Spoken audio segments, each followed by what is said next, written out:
करेंगे इस मुर्गियों के घर का मेकओवर जो कि मेरे घर की छत पे 5 साल से लवारिस पड़ा है और इसका अब मुझे ख्याल आ ही गया है। ग्लो की बेल इसलिए काटी है क्योंकि अब इसकी न्यू ग्रोथ करने का टाइम आ चुका है और आपको बताना है कि चिंटू अब बड़ा हो गया है और एक लड़का समझ रहा था कि बड़े होकर मुर्गी बनेगी, लेकिन ये तो लड़का निकला। अगर तुम रजब बट बने तो तुम्हारा सारा प्रिंसेस ट्रीटमेंट तो मैं बंद कर दूंगा। बहरहाल पिछले साल ही हमने इसका मेकओवर करना शुरू कर दिया था, लेकिन उस टाइम मेरे पास बजट नहीं था, नहीं मेरी लाइफ में कोई चिंटू जैसा चूजा था जो कि इस घर में आकर रह सके। मुझे नई मुर्गियां उस टाइम लेने का सोच रहा था, लेकिन अब देखें टाइम आ गया है। जो होता है अच्छे के लिए होता है। वक्त अब आ गया है कि इसका मेकओवर करें। इसका ये दरवाज़ा पुराना सा है, अब मुझे समझ नहीं आ रही कि इसका मैं मेकओवर करूं या नहीं करूं या नया दरवाज़ा बना लूं, क्योंकि इतने तो पैसे नहीं लगने वाले।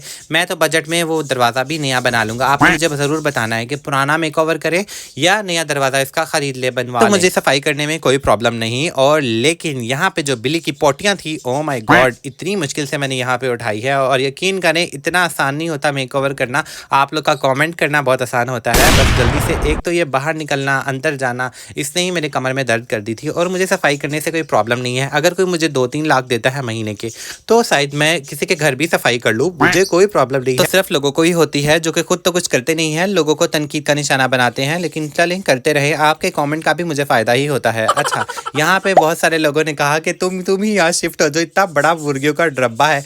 लेकिन मैं यहाँ शिफ्ट नहीं हो सकता, मेरे घर वाले मुझसे इतना तंग नहीं आए और यहाँ की सफाई करना बहुत मुश्किल था। सारी बिल्ली की पोटियाँ यहाँ से मैंने निकाली हैं बहुत मुश्किल से और बार बार मैंने हाथ धोए हैं। मुझे तो खारिश हो जाती है। मुर्गियों के घर के अंदर ये अजीब सा हुड पड़ा हुआ था, शायद इसके अंदर वो अंडे बच्चे देंगी, शायद यही हो सकता है। मुझे तो ये लगता है। आपको क्या लगता है कमेंट्स में आपने ज़रूर बताना है। और आजकल टॉक्सिक इतना हुआ है ना सोशल मीडिया, हर जगह लड़ाई फड्डे ही चल रहे हैं। ये वाली जो ग्लो की बेल है ना, ये मैंने इसलिए काटी थी क्योंकि इसने जब न्यू ग्रोथ करनी है तो बहुत गन मचाना है, इसलिए हर साल मैं काट लेता हूँ। जब इसका मौसम ख़त्म हो जाता है तब बहुत ग्रेसफुली से उगती है और यकीन माने इतनी प्यारी लगती है। लश ग्रीन हो जाता है आपका घर और ठंडी भी होती है, यानी कि गर्मियों में परफेक्ट चॉइस है आप लोग के घरों के लिए। एक सिंगल कटिंग से लग जाती है, रोड साइड पे कहीं भी दिखे कटिंग ले लें, कोई गुनाह नहीं मिलता आपको, और बल्कि सदका जारिया है। आप ग्रीनरी फैला रहे हैं, उन्होंने वैसे ही काट कूट के फेंक देनी होती है। अगर आप ले लेते हैं तो इसमें कोई बड़ा हर्ज नहीं हो जाता। हर चीज़ में नेगेटिविटी नहीं ढूंढते। अगर आपको ज़्यादा मसला है तो पूछ लें। और ये देखिए वो जो मुर्गियों का डब्बा है उसके लिए मैंने राइस पहले से ही मंगवा लिया था। बहुत सारे लोग पूछते हैं कहाँ से मिलेगी,